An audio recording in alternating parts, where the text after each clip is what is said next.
ভর সন্ধ্যায় খদ্দের সেজে সোনার দোকানে হানা, আগ্নেয়াস্ত্র দেখিয়ে ডাকাতির অভিযোগ, সোনা রূপো সমেত নগদ টাকা নিয়ে চম্পট। 3 দুষ্কৃতীর খোঁজে পুলিশ, নোদাখালীতে ব্যাপক চাঞ্চল্য, আতঙ্কে ব্যবসায়ীরা। এদিকে সিভিক পুলিশকে ল্যাম্পপোস্টে বাঁধার হুঁশিয়ারি দিলেন বাম নেত্রী। বিষ্ণুপুরে সিপিএম এর ইনসাফ যাত্রায় বেনজির ভাষণে আক্রমণাত্মক মীনাক্ষী। আসবে বিস্তারিত খবরে।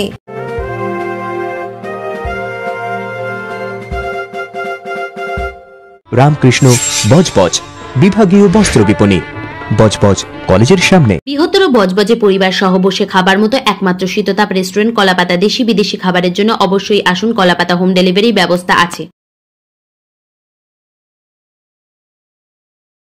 ভর সন্ধ্যায় ক্রেতা সেজে সোনার দোকানে এসে আগ্নেয়াস্ত্র দেখে ডাকাতির চাঞ্চল্যকর ঘটনায় রীতিমতো আতঙ্ক ছড়ালো নোদাখালীতে। স্থানীয় সূত্রে খবর, বজবজ 2 নম্বর ব্লকের নোদাখালী থানা এলাকার আলামপুর হাই রোডে বাইকে করে 3 যুবক ক্রেতা সেজে প্রথমে সোনার দোকানে আসে। এরপরই আগ্নেয়াস্ত্র দেখিয়ে স্বর্ণকারকে নগদ টাকা ও সোনা তাদের হাতে তুলে দেওয়ার জন্য হুমকি দেওয়া হয়। সোনা, রূপো, নগদ বেশ কিছু টাকা হাতিয়ে নিয়ে ঘটনাস্থল থেকে বাইক নিয়ে চম্পট দেয় অভিযুক্তরা।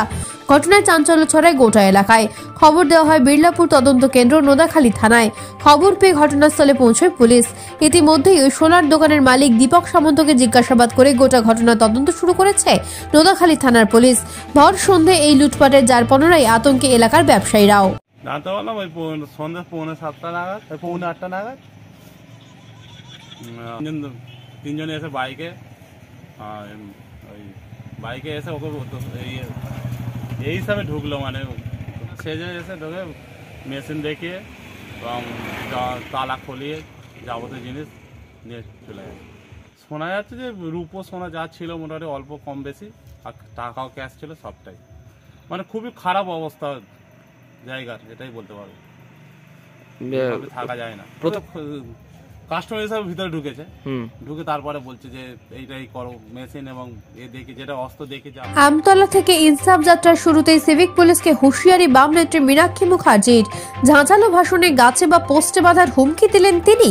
সিভিক পুলিশের বিরুদ্ধে আওয়াজ তুলে তিনি জানান, পোশাকের ব্যবহার করে কেউ যদি মানুষের অধিকার কেড়ে নেয় তাহলে মানুষ ছেড়ে কথা বলবে না। বিষ্ণুপুর বিধানসভা কেন্দ্রের আমতলার জয়রামপুর থেকে বারুইপুর পর্যন্ত ইনসাফ যাত্রা শুরু করল সিপিএম। নেত্রী মীনাক্ষী মুখার্জির নেতৃত্বে বাম যুব সংগঠন ডিওয়াইএফআই এর প্রায় 1000 কর্মী সমর্থক এই পথযাত্রায় অংশগ্রহণ করেন। ডিওয়াইএফআই এর ডাকে কোচবিহার থেকে দক্ষিণ 24 পরগনার বিষ্ণুপুর হয়ে বারুইপুর পদ্মপুকুরে ইনসাফ যাত্রা শেষ হবে। 49 দিন ধরে এই পদযাত্রা চলবে। এই মিছিলের উদ্দেশ্যই হলো শাসক দল তৃণমূলের বিরুদ্ধে চাকরি, রেশন, গরু চুরি ও কয়লা পাচারের মতো দুর্নীতিমূলক ইস্যুগুলো নিয়ে মানুষের মধ্যে লাগাতার প্রচার চালানো। সুসজ্জিত ইনসাফ যাত্রা নয়, স্বতঃস্ফূর্ত ইনসাফ যাত্রা।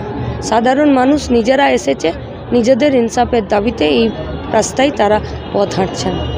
দাবি শিক্ষার দাবি, গণতন্ত্রের দাবি, দেশ বাঁচানো, রাজ্য বাঁচানোর দাবি।